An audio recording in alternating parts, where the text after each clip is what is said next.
இப்படிப்பட்ட கதைகள்லாம் நமக்கு எதை உணர்த்துது அப்படின்னா, கடவுளுடைய அருளும்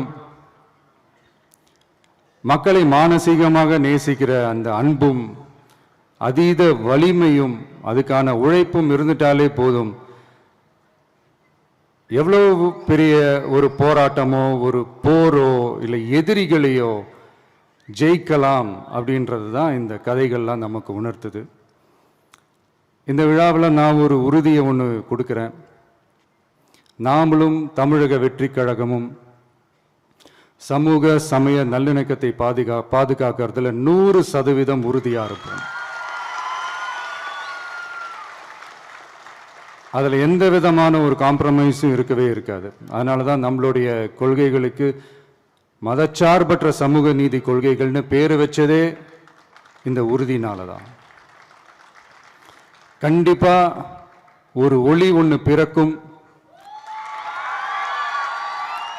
அந்த ஒளி நம்மளை வழி நடத்தும். இங்க வந்திருக்கும் அருளாளர்கள், அன்பர்கள் அனைவருக்கும் என்னுடைய கிறிஸ்துமஸ் நல்வாழ்த்துக்கள்.